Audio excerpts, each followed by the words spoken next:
Welcome back to a special edition of News Channel 8. We now turn to St. Thomas, where a shootout took place over the weekend in broad daylight in the streets and area of 22 Park Mall. News Channel 8's Lee Carl takes us there. It was almost like a movie set, and one lady who, by the way, got injured with a stray bullet that went through a windshield into the car and damaging her leg, was in panic.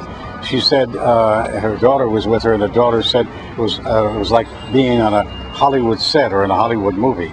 4 men in a car filled the roads with gunfire, heedless of the motorists and pedestrians right on this corner near the KFC, then turned up Brookman Road.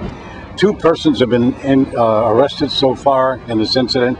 Reuben George of Belongo Bay and Isaiah George of Belongo Bay, charged with possession of an unlicensed firearm.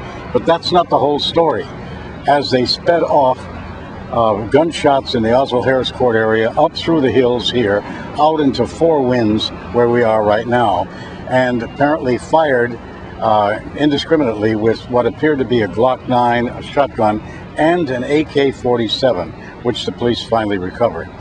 2 of those persons were apprehended. The other 3 got away in a bush.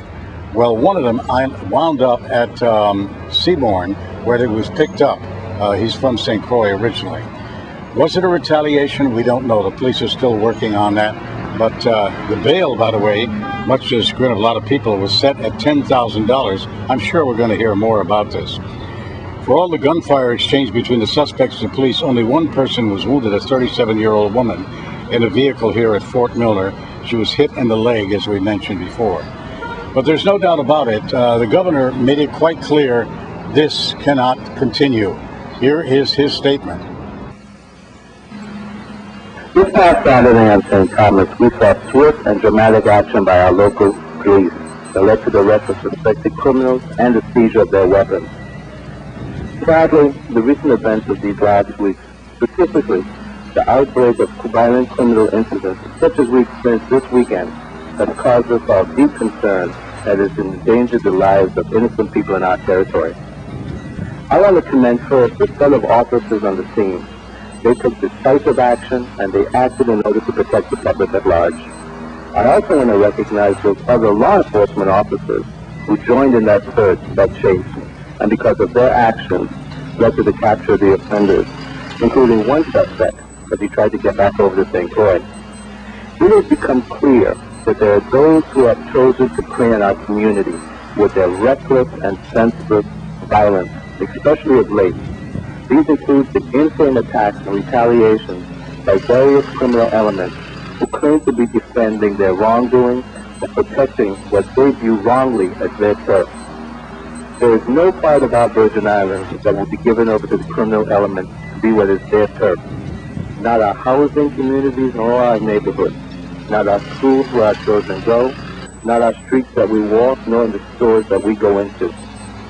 It is important that we have unshakable faith in the quality of our life and what we're doing, and what we're doing is right. Progress is being made, and there's still more to come. New and aggressive tactics on St. Croix have led to greater success in targeting and bringing down criminals and criminal groups. We will soon begin to see similar results on St. Thomas. Our counterattacks against crime will continue, and they will be swift. I want to take this opportunity to really express my appreciation to the public at large for its increased participation and cooperation with the Virgin Islands Police Department and many of our other law enforcement officers. It is through your involvement that we've been able to persevere and that we will continue to persevere. We all know that these islands are small. We are all interconnected on all 4 islands, and we all know that we have something to contribute in order to improve the quality of our lives. I continue to ask for your support. I continue to ask for your perseverance, that you give us your assistance to be able to do what is right. In St. Thomas at Fort Milner, Lee Carl for News Channel 8. Thank you, Lee. And when we come back from the break, we have more on this violence that's happened in our territory. Stay with us.